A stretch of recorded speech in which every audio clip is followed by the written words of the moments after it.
The story begins in Dubai, where one of the most powerful mafia bosses is undergoing a desperate blood transfusion. His blood type is revealed to be incredibly rare, so rare that only around 0.6% of the world's population possesses it. Because of his worsening illness, finding compatible donors has become almost impossible, and his survival now depends entirely on obtaining more of this rare blood. A doctor warns the mafia boss's wife, Thanapod, that continuing the transfusion will inevitably kill the donor because every last drop of blood is being extracted from the body. However, Thanapod shows no concern for the donor's life and only cares about saving her husband. In the end, the medical team transfers all of the donor's blood into the mafia boss's body until the donor finally dies.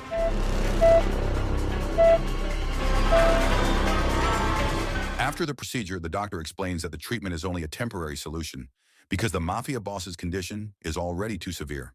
The blood transfusion will keep him alive for only 7 more years, and if another compatible donor cannot be found before then, he will certainly die.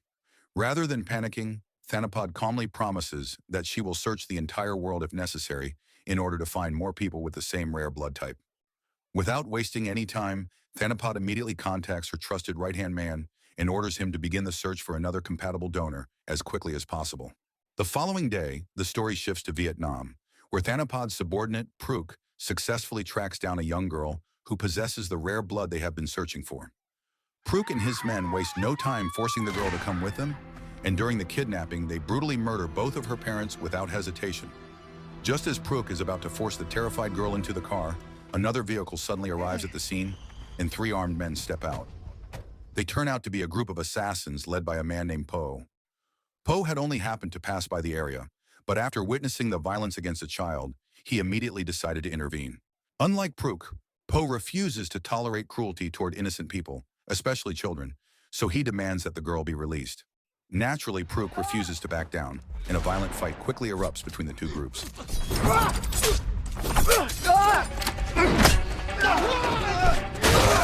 In the end, Po and his 2 companions manage to eliminate all 3 of Pruek's men during the intense battle. However, just before they can finish Pruek himself, he manages to escape and flee from the scene. With the situation becoming too dangerous, Po decides to leave immediately while taking the young girl with him. And from that night on, her life became tied to an assassin. This is my dearest assassin. Later that night, Pruk returns to report directly to Thanapod and apologizes for failing to capture the girl with the rare blood type. He explains that she was rescued by 3 unknown men whom he had never seen before, making it impossible for him to track them or determine where they had taken the girl. But Thanapod refuses to accept excuses, because all that matters now is finding another donor capable of saving the mafia boss's life. Thanapod makes it clear that Pruk has only 7 years to succeed, and if he fails to find someone with the same blood type before that time runs out, not only will Pruk be killed, but his entire family will be wiped out as well. The story then returns to Po and his companions after they successfully bring the young girl back to their headquarters in Thailand, revealing that Po himself is originally Thai and has been operating his assassin organization there for years. The girl, whose name is finally revealed to be Lan, reacts with fear and suspicion because she still believes these strangers intend to hurt her, just like the men who attacked her family earlier. Unable to trust anyone after witnessing her parents' murder, Lan continues resisting and causing trouble until Po's son eventually manages to calm her down. Since they are around the same age, Pran is able to approach her more gently and slowly earn her trust. Pran reassures Lan that nobody in this place intends to harm her, and that they actually rescued her in order to protect her from dangerous people who are hunting her. Little by little, Lan begins lowering her guard, and after finally calming down, all of her injuries are treated properly for the first time since the attack. Not long afterward, one of Po's men, who had been examining Lehan's condition, informs him that the girl possesses an extremely rare blood type, meaning countless people would likely hunt her down if her identity were ever exposed. At that moment, Po finally understands why Pruk had been desperately trying to kidnap her back in Vietnam. Because of that realization, Po immediately instructs Pran to always stay by Lan's side and protect her at all costs since she no longer has any family left in the world. He also warns Pran never to take Lan outside the compound because exposing her to the outside world would place her in terrible danger. As time passes, Lan and Pran gradually become much closer to one another. Even though Lan spends her days trapped inside the headquarters and is unable to experience life outside, She still feels genuinely happy because, for the first time since losing her parents, she finally feels like she has found a new family. Eventually, 5 years pass, and both Lon and Prawn grow into young adults. However, despite spending all those years together, Lon still has no idea that the people who raised her are secretly involved in dangerous underground work connected to Poe. Meanwhile, the story shifts to India, where Pruitt is still obsessively searching for people with the same rare blood type as Lon. Over the years, he has traveled through dozens of countries without success, testing countless people in hopes of finding another compatible donor. After yet another unsuccessful search, it becomes clear that none of the local residents possess the blood type he needs. Already overwhelmed by frustration and pressure, Pruitt turns against one of his own men after being led to another disappointing result. Afterward, Pruitt contacts Thanapod once again and apologizes for still failing to locate a suitable donor. Rather than continuing the worldwide search blindly, Thanapod orders him to return to Vietnam and focus on finding Lon instead, believing the girl they once almost captured may still be their only real chance. At another location, Lon and Prawn spend time talking together, and during their conversation, Lon finally asks why they have never been allowed to go outside all these years. Prawn explains that the outside world is far too dangerous for someone like her, and that staying hidden is the only way to keep her safe. Lon then becomes curious about the strange people living around them and wonders why everyone spends every day practicing martial arts and combat training. Realizing he can no longer keep the truth hidden, Pran finally reveals that everyone in the compound is actually an assassin working under Poe. Surprisingly, instead of being frightened by the revelation, Lon becomes even more determined and immediately asks Pran to teach her how to fight. Ever since her parents were murdered, revenge has become the only purpose left in her life, and she wants the strength to one day hunt down the people responsible. Pran agrees to help her, although he believes she should first begin by carefully observing his training and learning the basics before jumping into real combat. From that moment on, every single night before going to sleep, Lon secretly practices all the techniques and movements she had memorized while watching Pran train during the day. One night, while casually painting her nails, Lon begins wondering why Pran has always treated her with so much kindness and care throughout all these years. Pran eventually admits that he genuinely cares about her deeply, and on top of that, Poe had personally entrusted him with the responsibility of protecting her, no matter what happened. Hearing that makes Lon quietly embarrassed because deep down, she has already developed the same feelings for Pran, although neither of them is fully ready to express it openly yet.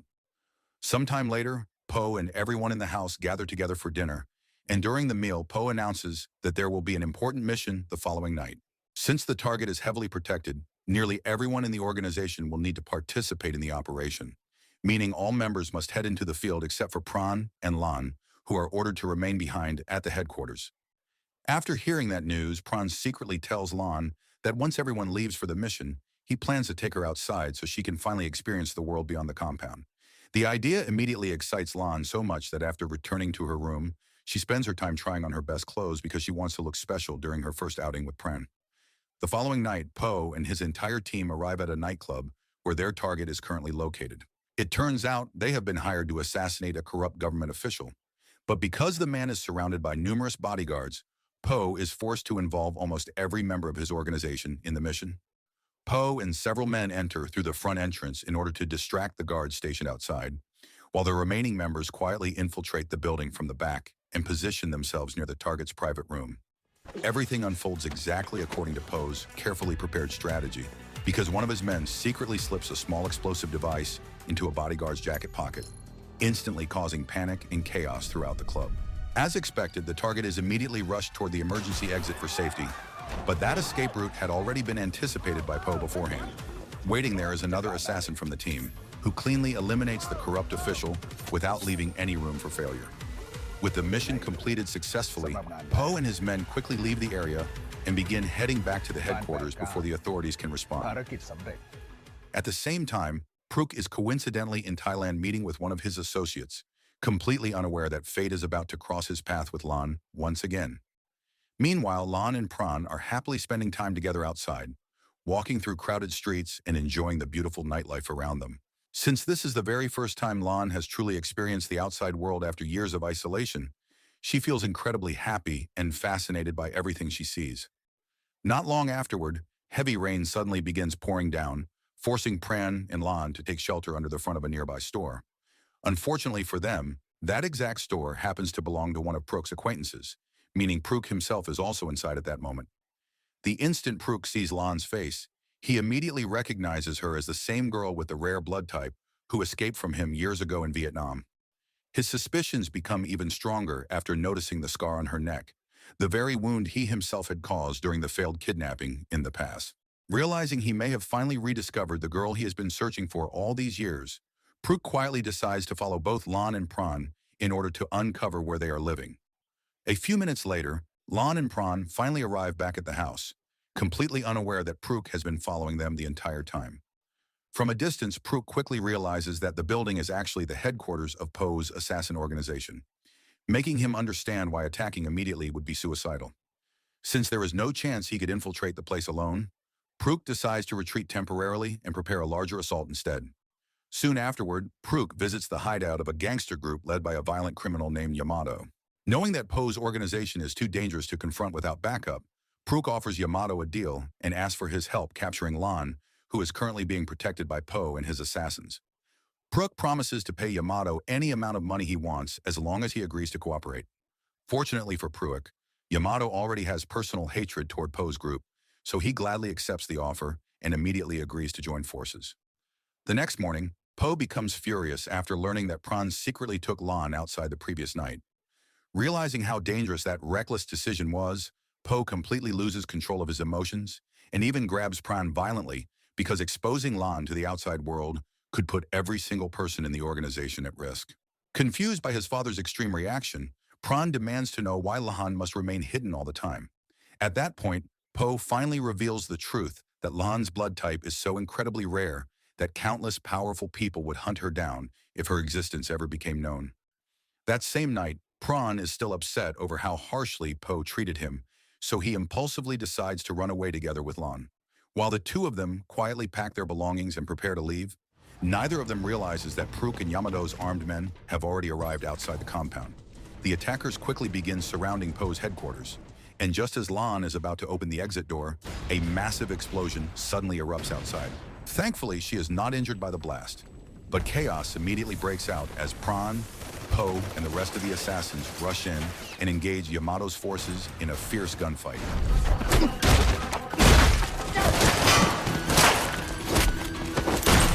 As bullets fly across the compound, Poe eventually decides to retreat with the others into a secure, safe room deep inside the building, while two loyal members of his organization remain outside to continue fighting Yamato's men and buy time for the others. Inside the safe room, Poe is horrified after discovering that Pran has been shot and is rapidly losing blood. With no medical supplies capable of saving him, Poe desperately turns to Lan and begs her to donate her blood in order to keep Pran alive. It is then revealed that Lan's rare blood type is compatible with every other blood type, making her an almost perfect donor. Without hesitation, Lan willingly agrees to the transfusion, and thanks to her sacrifice, Pran's condition slowly stabilizes and his strength gradually begins returning. Meanwhile, outside the room, the two remaining assassins continue battling Yamato's gang in an intense fight. Eventually, one of them is killed during the confrontation, while the other is captured alive by Yamato's men. Not long afterward, Yamato drags the captured assassin directly in front of the safe room door and threatens to kill him unless Poe opens the entrance immediately. Even though the situation tears him apart emotionally, Poe refuses to surrender because opening the door would doom everyone inside.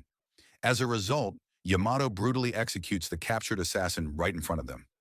After witnessing that horrifying moment, one of Poe's remaining men points out that hiding inside the room forever is impossible because eventually Yamato's forces will break through. Whether they like it or not, they must fight back before they are completely cornered. Pran, whose condition has improved significantly thanks to Lan's blood, supports the idea and confidently convinces his father that they still have a chance to defeat Yamato's much larger force if they strike carefully. In the end, Poe agrees, and the group immediately begins preparing a strategy for one final counterattack. Roughly 10 minutes later, Yamato and his men begin trying to break through the safe room door using a chainsaw.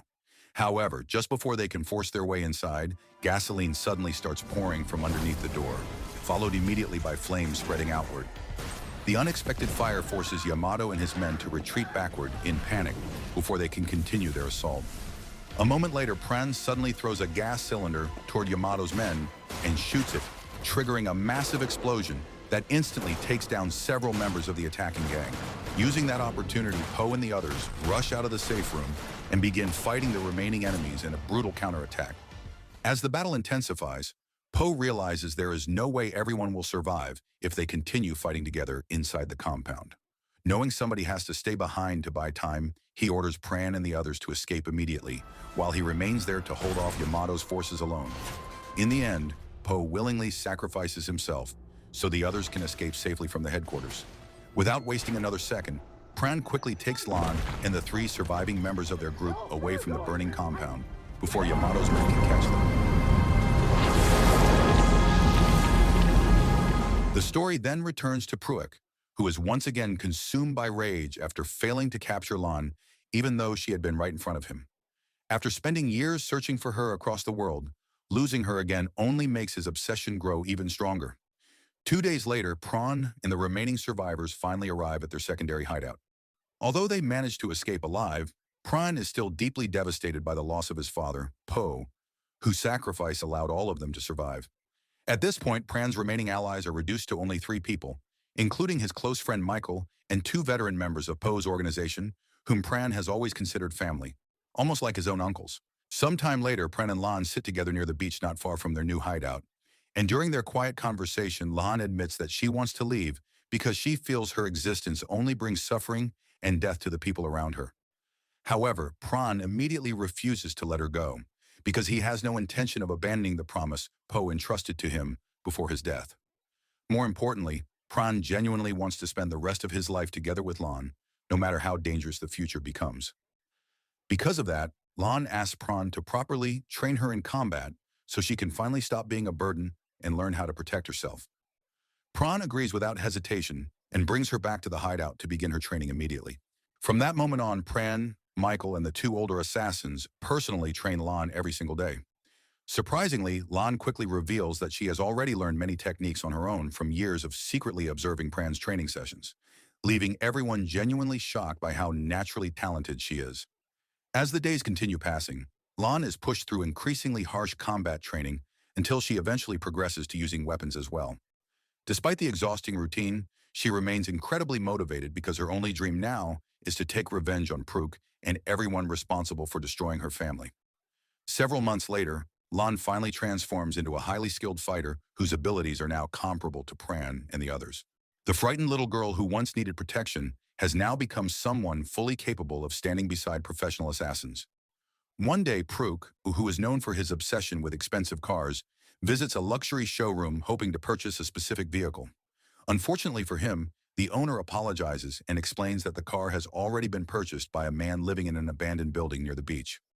The moment the showroom owner describes the buyer's appearance, Pruitt immediately realizes that the man is Pran and that the abandoned building near the coast must secretly be their new hideout. Later that night, Pran and Lan are seen training together by the beach as usual. After finishing their practice session, the 2 spend some quiet time talking together, and since they have already fallen deeply in love with each other over the years, Pran finally gathers the courage to express his feelings openly. To his relief, Lan happily accepts his affection, bringing the 2 even closer together before the inevitable final battle awaiting them. The following morning, while everyone is having breakfast together, Pran finally admits the truth about what he secretly did the previous day. He reveals that he had already made a deal with the showroom owner and instructed him to contact them immediately if a man named Pruitt ever came looking for the car. Pran intentionally set the trap because he understands they cannot keep hiding forever, constantly waiting for their enemies to find them first. Instead of criticizing his reckless decision, the others surprisingly support him because deep down, all of them are already prepared for a final confrontation against Pruitt and Yamato's forces. Later that afternoon, the trap works exactly as planned when Pruitt arrives at the abandoned building together with Yamato and a heavily armed group of gangsters. Fully equipped with weapons, they carefully enter the building and begin searching every corner for Lan. At first, the atmosphere remains strangely quiet, making Yamato's men believe the hideout may already be abandoned. However, the situation suddenly changes when an old wrecked car unexpectedly starts moving by itself before a massive explosion erupts without warning. Using the blast as their signal to attack, Pran and the others immediately launch a surprise assault against Yamato's forces. During the fierce battle, Pran's group gains the upper hand because they had already prepared the battlefield in advance. One by one, several of Yamato's men are quickly eliminated as chaos spreads throughout the building. At one point during the fight, one of Pran's older companions, the one wearing glasses, ends up facing Yamato's right-hand man in a brutal duel. Although the older assassin successfully kills his opponent, he sadly loses his own life during the confrontation as well. Meanwhile, Lan finally comes face-to-face with Pruk himself, leading to the long-awaited confrontation between them.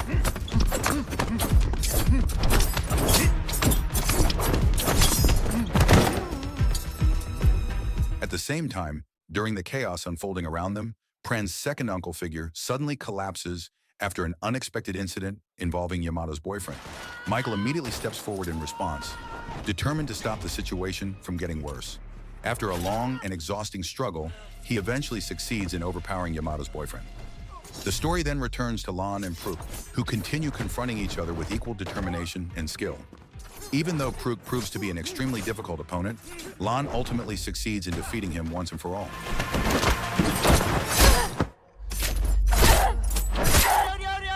After years of hardship and emotional pain, she finally reaches the moment she has been pursuing for so long. Elsewhere in the building, Pran is now confronting Yamato directly. Compared to the others, Yamato proves far less difficult for Pran to handle, and before long, Pran manages to overpower him and send him crashing down to the lower floor.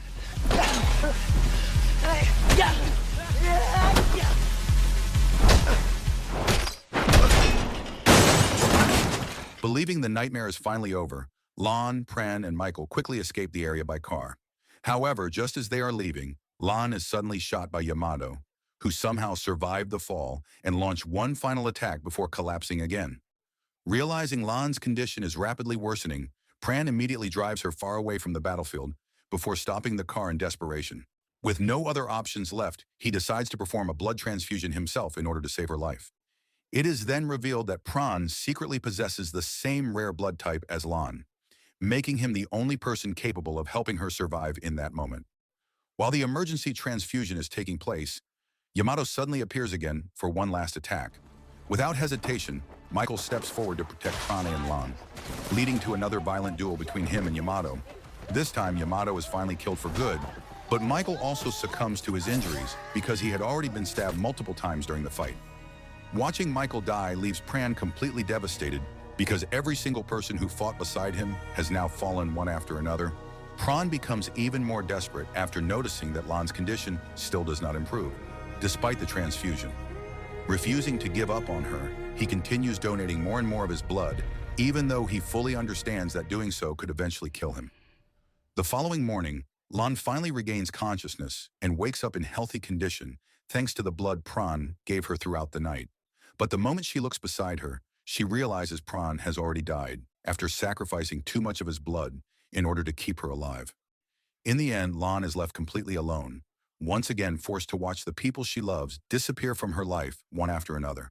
Overwhelmed by grief, she can do nothing except cry as she realizes everyone who ever cared for her has already gone before her. And with that heartbreaking tragedy, the film finally comes to an end. So the moral of the story is never fall in love with someone who says my blood type is special, because next thing you know, everybody starts dying one by one just to refill HP bars.